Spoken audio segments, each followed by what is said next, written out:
Today I used my eVisa for the very first time. I traveled from Delhi to London. Hey guys, so I've just come in from Frankfurt into Manchester.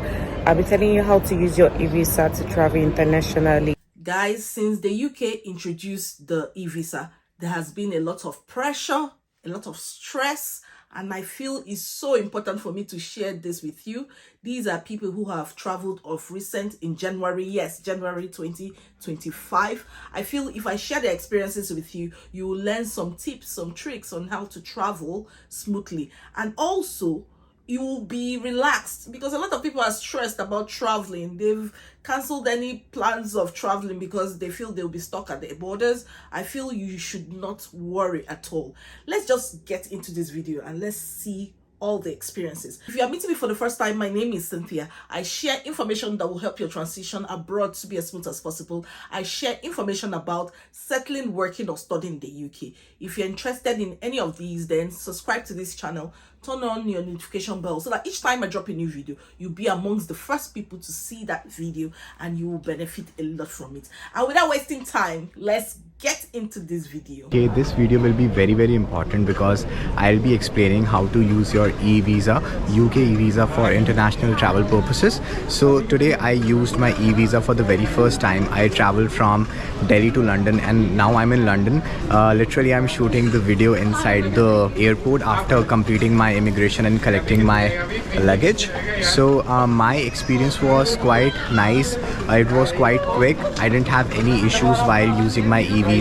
I was carrying my BRP as well, but I thought I should not tell anyone that I have a BRP, and I tried to use my eVisa instead and see if it works. So he had his BRP, his expired BRP, but he just wanted to see his experience using only his eVisa. In order to use your eVisa, you need to generate an immigration share code. But once you generate that code, what you need to do is when you are traveling, first you will have to check in your luggage. So at that point of time, you will need to show your share code. The share code that you generate, I think it's valid for up to 3 months. Once you have your share code ready, you can share it with the check-in staff at the airport. And once you're done with your check-in, you will have to go to the immigration at the departure airport. So once you go there, again you will have to show the share code of your eVisa, and once you share it with the staff, they will see the record and they will let you pass through immigration.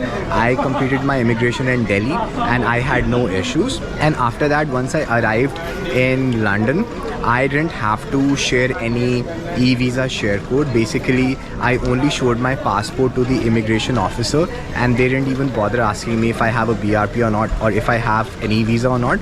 And that's because I have linked my eVisa with my passport.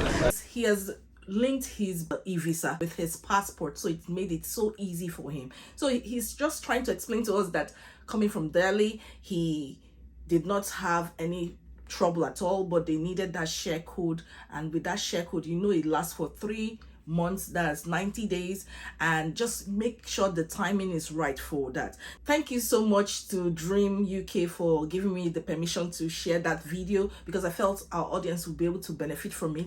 Now, this is an experience for India. I'm really interested to see other people's experiences in other parts of the world. Now let's just check out this lady. This is Johnny with Ore. Hey guys, so I've just come in from Frankfurt into Manchester. I'll be telling you how to use your eVisa to travel internationally. I got to Frankfurt. The lady that was checking my passport just requested I step aside, and she asked if I had a screenshot of my proof of immigration status. I told her I didn't have a proof of it. I told her I just have like the share code to prove my immigration status, but she initially just wanted to see a picture of it, basically a picture with my image basically on it, just stating, you know, when my visa is supposed to expire. But I explained to her that I don't have that one with me, but I have the share code immigration status, that picture that shows, you know, when your visa is supposed to expire, your name and all of those details, that has your photograph in it. So that's the screenshot I'm talking about. Some of them might request that you share your you provide a share code, so make sure that you have your share code provided. The person told her to step aside and asked whether she had the screenshot of the proof of her immigration status. Guys, I always tell people, screenshot anything you have. Some people say it's not valid when you've printed your eVisa or you've had a screenshot. It doesn't matter. Remember last year I made a video that said print your eVisa. Print it in case. You never can tell. The requirements at different borders could be different. Someone else might not ask for a share code. They might ask for something else. You can never tell. So prepare yourself for something like this. So she said it was fine, that she can go through, meaning that it wasn't like compulsory for her. She felt, okay, if you have a share code, that's good enough, even if you don't have your eVisa. So this is this particular airline policy. I don't know the name of the airline she used. You can go and check out her video. You can ask her questions, you know, about maybe what airline she used, but from Frankfurt, this is her experience doing that. Well, coming into UK basically wasn't that difficult. Yes, the only thing I needed to do was to provide my passport, and that is why you need to make sure that your passport is linked to your eVisa. This is the same thing that this other person said, that coming into the UK wasn't stressful, because it's like at the borders, UK borders, you already know, just show them your passport. They'll take the details from your passport and put it into their system, and they'll be able to access your eVisa. All the details are there.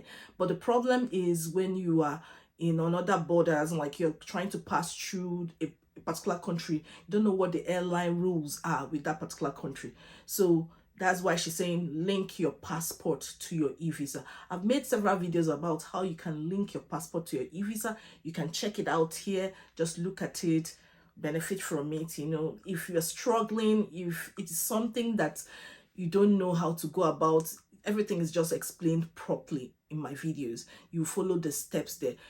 If it is something that cannot be sorted, then you reach out to the eVisa team. There are numbers. I'm going to put the numbers here so that I can see that. Now, if you're at the airport and you're struggling, these are the numbers to call. If you're a passenger and you need to travel, these are the numbers to call, and they'll be able to sort things out for you. I've had some challenges people experience. They say they call for a while, nobody's picking. I don't know. Just try and call the right number, and they'll be able to help you sort out this experience.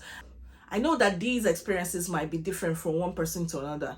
You can see that Dream UK was coming from India, and Journey with Ore was from Frankfurt. But I know that there are some other places that people know that they're going to struggle because their rules might be quite different when it comes to traveling or boarding the aircraft. So that's why it's advisable for you to check with the airline their requirements before you travel. That could easily be done by going to their website, and then you check out the details that they have there, so you are well prepared. If you go under my comments in some of my videos, you'll see that sometimes they ask you for GWF number, that's your visa number or your unique application number for your visa. Sometimes these airlines would use it to assess your application, just to be sure that you are there before you now board. So these are some of the things you need to check before you travel. I hope you found this very, very much helpful. And remember that the government also said that there are some airlines, some, not all. I know the popular places will not have any stress accessing the eVisa system or digital system, but there are some, you know, I don't know which country you're coming from. There are 194 countries in the world, or 95 countries in the world. I'm not so sure right now, but I don't know what country you're going to be traveling to for holiday. I don't know what their system is.